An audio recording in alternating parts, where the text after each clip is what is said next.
ang dami nagtatanong kasi sa atin, mabibigyan kaya ng pagkakataon si John Rendes na mapasama sa selebrasyon na ito?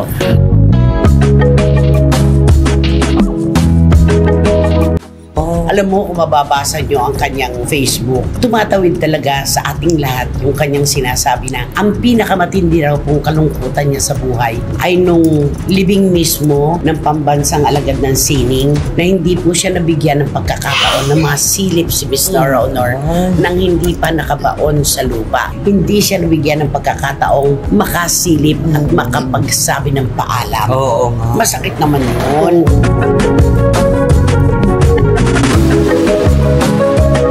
Kaya nga ang dami nagsasabi ngayon, napapansin nila kung kailan daw nawala na ang superstar ay saka naman siya dinadalaw ng kanyang mga anak. Samantalang noong nabubuhay pa ay si John Rendes ang laging kasama. Oo.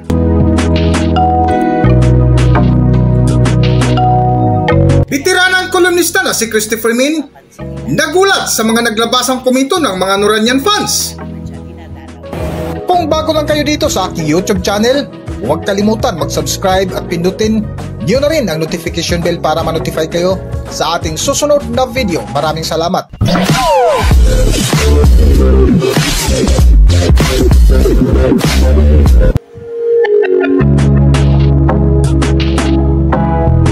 Nitong nakalipas nga na araw May 21, 2025, dagsa ang mga Noranian fans sa Walk of Fame Eastwood kung saan ipinagdiwang ang 72nd birthday ni Ate Guy na kung saan marami sa mga Noranian fans ang nagalay ng mga bulaklak at panalangin para sa karawan ng kanilang idolo na si Superstar Nora Aunor, na kahit nga sa vlog ng bitiranang kolumnista na si Christopher Min ay isa ito sa kanilang mainit na paksa na kung saan pinag-usapan nila ang nakatatak na pula sa kanilang kalendaryo dahil sa karawan ng kanilang iniidolo na nag-iisang Superstar Nora Aunor. Alam niyo po mga kapatid at mga kachika, May 21 po ngayon itong airing ng SNN. Ang mga kalendaryo po ngayon ay minamarkahan ng pula ng mga tagahanga ng namayapang superstar na si Miss Nora Aunor. Maaari po nilang kalimutan ang iba pang mahalagang petsa ng kanilang buhay pero hindi ang kaarawan ng kanilang idolo. Ay, opo, no? Ay, ganun talaga yan. Lalo na sa pinakita palalo nila sa huling pagrespeto sa superstar. Iba.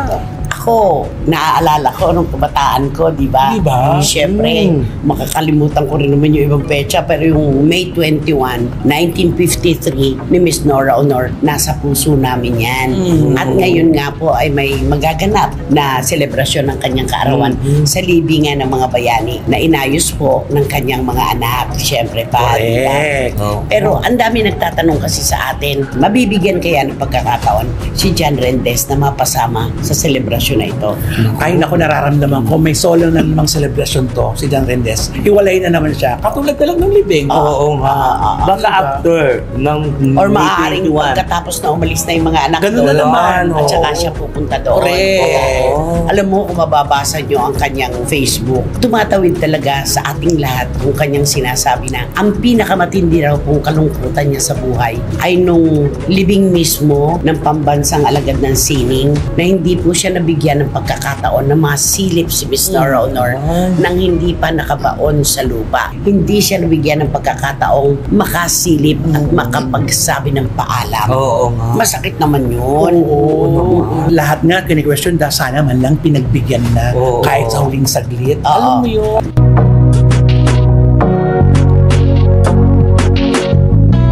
Sa patuloy nga ng kwentuhan ni Nanay Christopher Min ay napag-usapan nila kung gaano pa rin katindi ang impact ni Superstar Nora Aunor sa mga kababayan natin, lalong-lalo na sa mga Noranian fans na kahit lumisan na ay napakainit pa rin ng kanilang suporta, ngunit ang hindi maiwasan ay ang mga katanungan ng ilang Noranian fans kung saan naglabas ng salobin at napatanong sila na kung kailan wala na ang kanilang idolo ay saka pa ngayon nagbigay ng oras para dalawin si Ate Guy ng kanyang mga anak.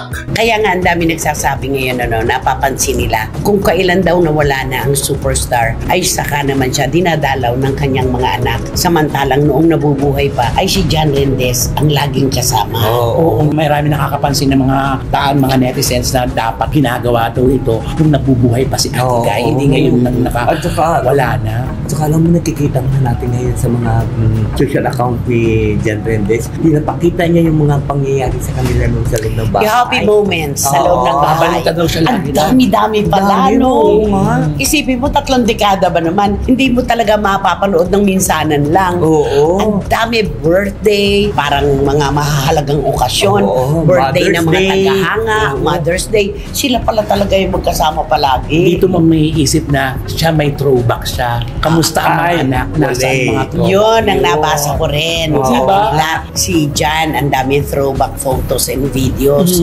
Pero yung mga anak niya, ano maipapakita nila, kundi yung nito na lang huli oo. na sa kaarawan ni Ate Guy ay nakiusap pa si Ate Guy na tanggapin si Jan dahil Oo. hindi siya iniwan kahit kailan. Yun lang daw ang maaari. Ang pinakamaganda nito, okay, wala na ang superstar. Ang mga anak niya nandyan na, laging dumadalaw. Maganda po yun. Kahit sa huling sandali talaga, ganito, nawala na siya. Talagang nandyan ang mga anak niya. Pagpapakita po yun ng respeto at pagmamahal. Yes. Pero yung kay John Rendes, hindi tayo pwedeng magkamali. Talagang ito yung siya. Oo. Oo. Hindi mo na pagdududahan. Mm-mm. Wala nang duda kundi talagang nagmahal tapos naiwan. Sabi nga niya, nakikiusap siya sa mga bashers kasi meron nag-ano sa kanya, user ka kasi, ganito, Ay.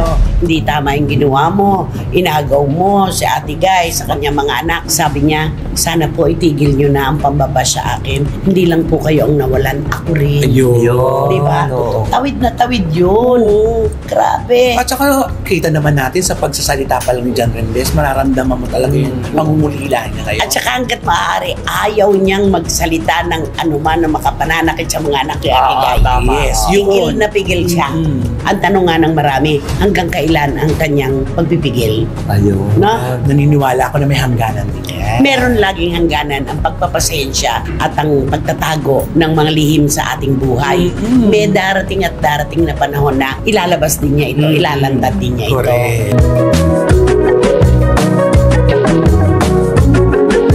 Sa dulo nga ng paksa ni Nanay Christopher Min ay muli nilang binalikan ang mga kaganapan sa araw ng libing ni Superstar Nora Aunor na kung saan maraming nalungkot at nakapansin na tila kinawawa dito ang dating malapit na kaibigan ni Ate Guy na si John Rendes. Para sa buong kwento, narito ating panorin at pakinggan ang video. Pero ang sinasabi niyang pinakamasakit talaga, yung last moment, yung pinakahuling respeto at pagmamahal na maaari niya Oo. ibigay sa superstar. Hindi siya pinayagang makapaghagis ng bulaklak. Oo. Makita siya sa kabaong sa huling sandali. Dahil nung pagpasok niya, nakabaon na sa lupa. Wala na. Kasi di ba meron yung ganyan, di ba? Bago ipababa ng gano'n, di ba? Mga family may bibig Oo. ng mga Lahat, rose, oo. magtatapon ng ganyan. Hindi, yung pagtatapon di ba? ng bulaklak, pag nandun na sa ibaba. Oo, diba? Pero yung Huling- pagbubukas, yung Yes. huling silip, Oo. dapat na Oo. pagbigyan siya, di ba? Hindi eh. Nakakalungkot lang. Hindi bale, si Ate Guy na nakakaalam niyan.